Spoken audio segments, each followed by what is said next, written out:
نماز تہجد یہ بھی بڑا قیمتی وقت ہوتا ہے.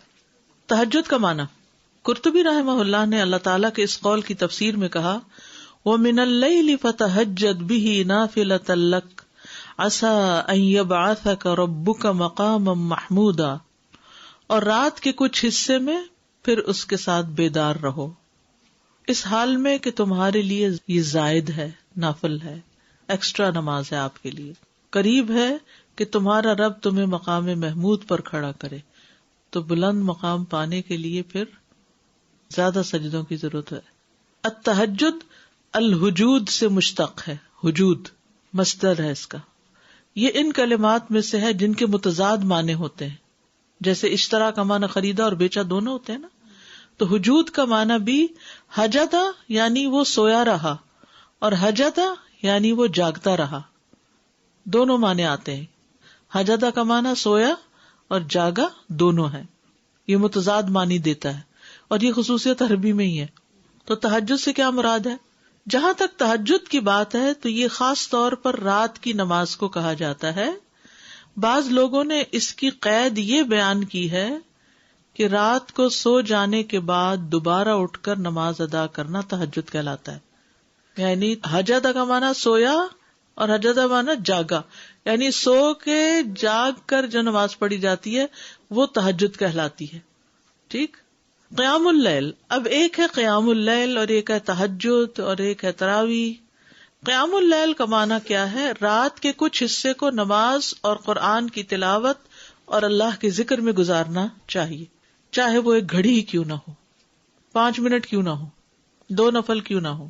اور اس طرح کی کچھ اور عبادات میں وقت گزارنا قیام اللیل کہلاتا ہے. اس میں یہ شرط نہیں کہ وہ رات کا اکثر حصہ اسی طرح گزارے. یاد رکھیے یہ بڑی خوشخبری ہے، جو لوگ تھوڑی دیر بھی اسپیئر کر سکتے ہیں، اور آج کل ماشاءاللہ یہاں کی راتیں ہی راتیں ہیں.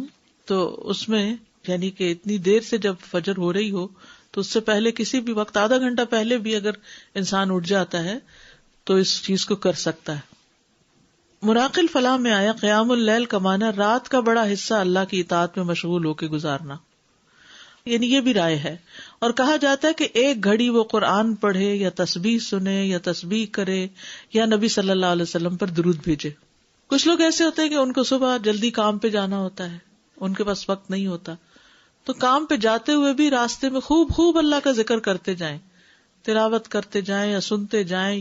ٹھیک ہے، تو وہ اس سعادت کو پا لیں گے جو رات کے وقت اللہ کی عبادت کی ہے.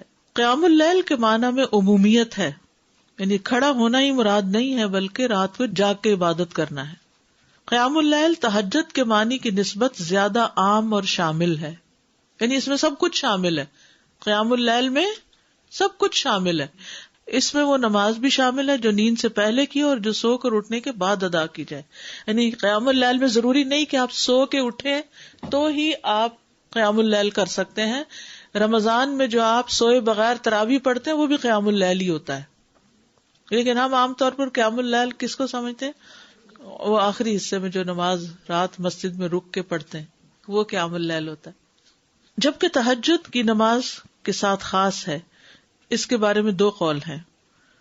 پہلا قول، رات کی مطلق نماز کو تہجد کہا جاتا ہے. اکثر فقہا کا یہ خیال ہے، یعنی رات کے کسی حصے میں بھی پڑھ لیں، عشاء کے بعد چند نفل اور پڑھ لیں، درمیان میں پڑھ لیں، جو لوگ رات بھر جاگتے رہتے ہیں وہ سونے سے پہلے پڑھ لیں یا سو کے اٹھ کے پڑھ لیں، سب تہجد ہی کہلائے گا. دوسرا قول یہ کہ کچھ دیر سونے کے بعد اٹھنا جو ہے وہ تہجد کہلاتا ہے. یعنی معنی میں اختلاف ہے لیکن اصل بات تو ایک ہی ہے نا، اور وہ کیا ہے؟ رات کی نماز. ٹھیک ہے، قیام اللیل کیا ہے؟ رات کی نماز، تسبیح، قرآن کا پڑھنا. تہجد، قیام اللیل، تراویح میں فرق، یہ تو اتنا ایشو رہتا ہے کچھ نہ پوچھے. ابن باز رحمہ اللہ سے پوچھا گیا کہ نماز تراویح، قیام اللیل اور تہجد میں کیا فرق ہے، آپ ہمیں فتویٰ دیں، اللہ آپ کو اجر دے. تو انہوں نے جواب دیا کہ رات کی نماز کو تہجد بھی کہا جاتا ہے اور قیام اللیل بھی کہا جاتا ہے. کیا کہا؟ رات کی نماز کو تہجد بھی کہا جاتا ہے اور قیام اللیل بھی کہا جاتا ہے. جہاں تک تراویح کا تعلق ہے تو علماء کے نزدیک یہ رمضان کی راتوں کے اول حصے میں کیے جانے والے قیام اللیل پر بولا جاتا ہے. عشاء کے بعد جو پڑھتے ہیں اس کو تراویح کہتے ہیں. اس کے ساتھ ساتھ اس بات کا بھی خیال رکھا جاتا ہے کہ یہ نماز ہلکی پڑھائی جائے اور لمبی نہ کی جائے، یعنی یہ تراویح کی خاص خصوصیت ہے. اور اس کو تہجد کا نام دینا بھی جائز ہے. اس کو قیام اللیل کا نام بھی دیا جا سکتا ہے، اس میں کوئی حرج کی بات نہیں. یعنی بیسیکلی جس وقت جو بھی پڑھے، رات کو جو عبادت کریں گے وہ قیام اللیل بھی کہلاتی ہے، وہ تہجد بھی کہلاتی ہے، اور تراویح بھی، خصوصاً اول رات میں تراویح ہوتی ہے. تراویح رمضان کے لیے اسپیسیفک ہے. اچھا، یہ تراویح بھی لفظ جو ہے نا بعد کی پیداوار ہے. نبی صلی اللہ علیہ وسلم کے زمانے میں کوئی تراویح نہیں تھی، قیام اللیل ہی تھا. ہے قیام اللیل قم اللیل. نبی صلی اللہ علیہ وسلم کو خطاب ہے، اے کپڑے میں لپٹنے والے، رات کو قیام کرو مگر تھوڑا. آدھی رات قیام کرو یا اس سے تھوڑا سا کم کر لو یا اس سے زیادہ کر لو. اور قرآن کو خوب ٹھہر ٹھہر کر پڑھو، ٹھہر ٹھہر کر پڑھنا، جلدی نہیں. وَمِنَ اللَّيْلِ فَاسْجُدْ لَهُ وَسَبِّحْهُ لَيْلًا طَوِيلًا، سورۃ الدہر میں آتا ہے. اور رات کے کچھ حصے میں پھر اس کے لیے سجدہ کرو اور لمبی رات تک اس کی تسبیح کیا کرو. سورۃ بنی اسرائیل میں ہے وَمِنَ اللَّيْلِ فَتَهَجَّدْ بِهِ نَافِلَةً لَكَ عَسَىٰ أَن يَبْعَثَكَ رَبُّكَ مَقَامًا مَحْمُودًا. اور رات کو آپ تہجد کی نماز ادا کیجیے، یہ آپ کے لیے زائد نماز ہے، یعنی باقیوں کے لیے 5 ہے اور آپ کے لیے یہ چھٹی. این ممکن ہے کہ آپ کا رب آپ کو مقام محمود پر فائز کر دے. آغاز میں تہجد فرض تھی. زرارہ سے روایت ہے کہ سعد بن ہشام بن عامر کہتے ہیں کہ میں نے عائشہ رضی اللہ عنہا سے کہا مجھے رسول اللہ صلی اللہ علیہ وسلم کی رات کے قیام کے بارے میں خبر دیں. تو انہوں نے کہا کیا تم یا ایھا المزمل نہیں پڑھتے؟ میں نے کہا کیوں نہیں؟ انہوں نے کہا بے شک اللہ عز و جل نے اس سورت کے آغاز میں رات کا قیام فرض قرار دیا تو اللہ کے نبی صلی اللہ علیہ وسلم اور آپ کے ساتھیوں نے سال بھر قیام کیا، اور اللہ نے اس سورت کی آخری آیت 12 ماہ تک آسمان پر روکے رکھی، یہاں تک کہ اللہ نے سورت کے آخر میں تخفیف کا حکم نازل فرمایا تو رات کا قیام فرض ہونے کے بعد نفل میں تبدیل ہو گیا.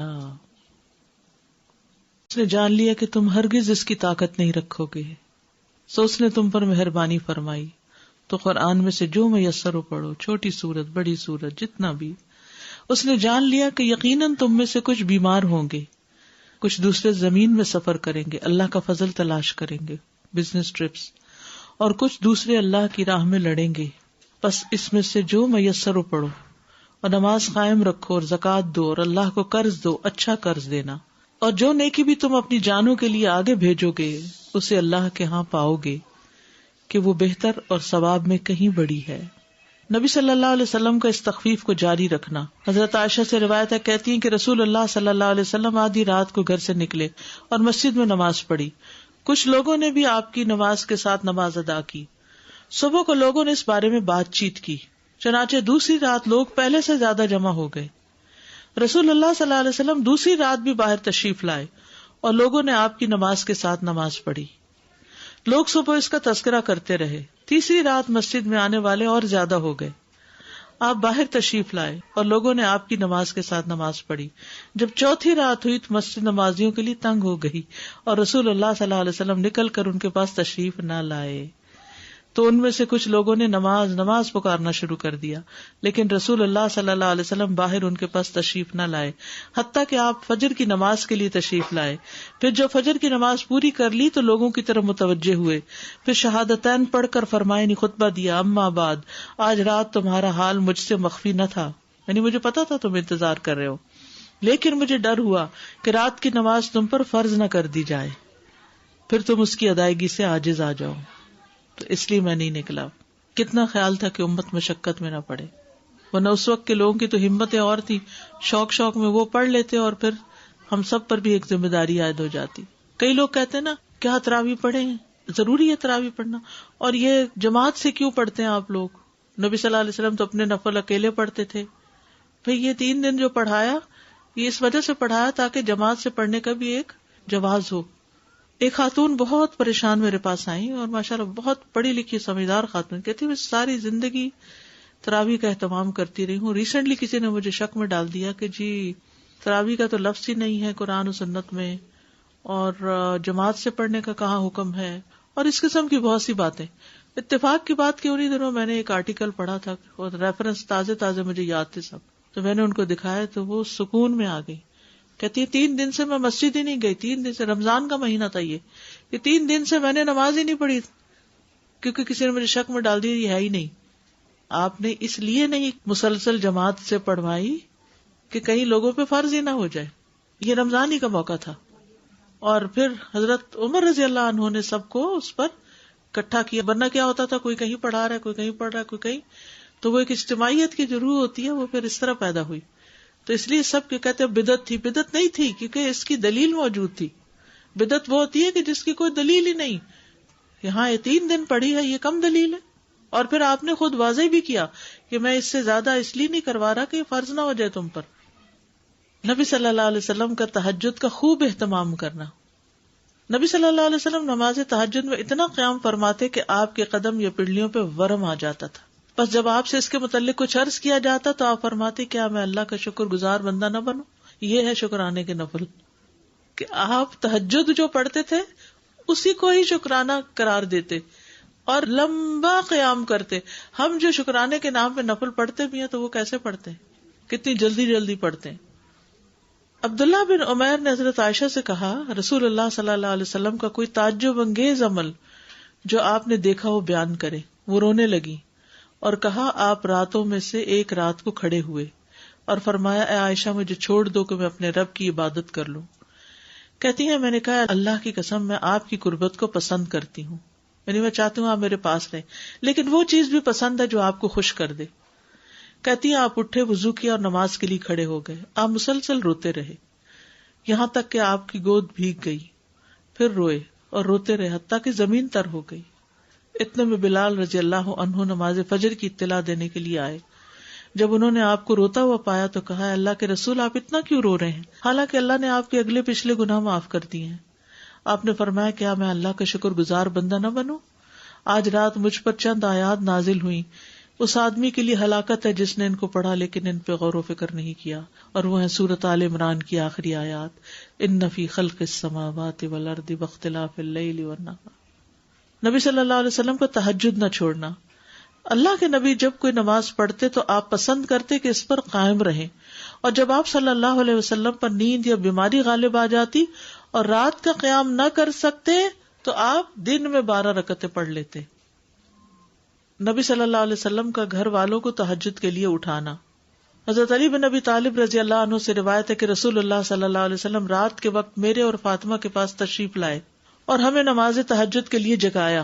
پھر آپ اپنے گھر کی طرف لوٹ گئے اور رات کافی دیر تک نماز پڑھتے رہے. تو آپ نے ہماری طرف سے کوئی آہٹ نہ سنی تو دوبارہ ہماری طرف تشریف لائے اور ہمیں پھر جگایا اور فرمایا دونوں اٹھو اور نماز پڑھو، جیسے ہم اپنے بچوں کو کہتے ہیں. میں آنکھیں ملتا وہ اٹھ کر بیٹھ گیا اور کہہ رہا تھا اللہ کی قسم بے شک ہم تو وہی نماز پڑھیں گے جو اللہ نے ہماری قسمت میں لکھی. یقیناً ہمارے نفس اللہ کے ہاتھ میں، وہ اگر چاہے گا کہ ہمیں اٹھائے تو ہمیں اٹھا دے گا. کہتے پھر رسول اللہ صلی اللہ علیہ وسلم اپنی ران پہ ہاتھ مارتے ہوئے تشریف لے گئے اور فرما رہے تھے ہم وہی نماز پڑھیں گے جو اللہ نے ہماری قسمت میں لکھی. وَكَانَ الْإِنسَانُ أَكْثَرَ شَيْءٍ جَدَلًا. حقیقت یہ کہ انسان سب سے زیادہ جھگڑالو ہے، یعنی ہم ہمیشہ اپنے لیے کوئی نہ کوئی دلیل تلاش کر لیتے ہیں جب ہم نے کوئی کام نہیں کرنا ہوتا.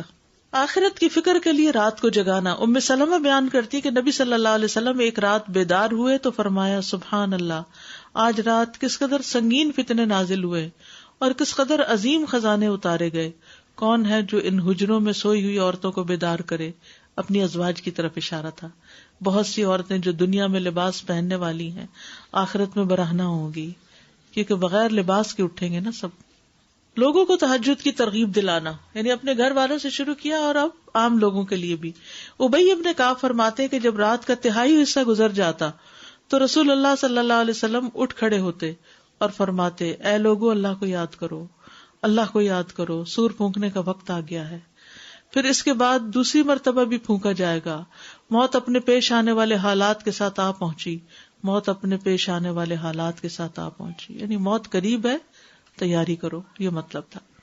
سلف صالحین کا نوجوانوں کو تہجد کے لیے اٹھانا. محمد بن یوسف کہتے ہیں سفیان ثوری رحمہ اللہ ہمیں رات کو قیام کرواتے اور کہتے اے نوجوانوں قیام کرو، جب تک تم جوان ہو نماز پڑھتے رہو، اگر تم آج نماز نہیں پڑھو گے تو کب پڑھو گے. ابن عمر کہتے ہیں عبادات میں سب سے پہلی عبادت جس میں کمی آتی ہے وہ رات کو تہجد کی نماز ہے اور اس میں اونچی آواز سے قرآن پڑھنا ہے. تو یہ جو نوجوانوں کو پڑھانا ہے نا، ہمارے بچے تو فرض نماز بھی مشکل پڑھتے ہیں تو تہجد کا پڑھیں گے، اللہ ماشاء اللہ کچھ بچوں کو تو اللہ تعالیٰ توفیق دیتا ہے اور وہ جوانی میں ہی پڑھنا شروع کر دیتے ہیں. ہمیں یاد ہے کہ ہمارے والد ہمیں اس بات پہ اجازت دیتے تھے کہ اپنے فرینڈز کو رات کو اکٹھا کر لیں اور رات جاگ کر نمازیں پڑھیں. تو اکیلے اکیلے پڑھنا مشکل ہے، تو ان کا مقصد یہ ہوتا تھا کہ ہم مل کے، وہ اکثر بچے کہتے ہیں نا سلیپ اوور کے لیے جانا ہے یا فرینڈز کو بلانا ہے، تو ہم ٹوٹل نہ کر دیتے ہیں. تو اس میں یہ ہے کہ اپنے گھر پہ بلا لیں اور ان سے کہیں کہ مل کے تہجد پڑھیں، اور ٹھیک ہے کچھ اور گپ شپ بھی، لیکن آپ دیکھیے کہ پھر ہوتا کیا ہے، عام طور پر تو پھر کھیل تماشے ہی ہوتے ہیں اور کھانا پینا. جی قیام نائٹ نہ ہونے سے بہتر ہے اگر تھوڑا سا بھی 2 رکعتیں بھی پڑھ لینا، کہیں اور جا کے رات گزارنے سے تو بہتر ہے کہ مسجد میں تو ہے نا. وہ فار لائف اس کی ہیبٹ بھی بن جاتی، پھر انسان کو چھوڑنے کو دل نہیں چاہتا اس چیز کو. دین کا کام جو لوگ کرتے ہیں نا، ان کے لیے بہت ضروری ہے کہ وہ ایکسٹرا نماز پڑھیں. اگر رات کو کسی وجہ سے نہیں پڑھ سکتے تو دن میں پڑھ لیں، لیکن صرف فرض پر نہ رہیں، نوافل ضروری ہیں. سبحانک اللہم و بحمدک اشہد ان لا الہ الا انت استغفرک و اتوب الیک. السلام علیکم و رحمۃ اللہ وبرکاتہ.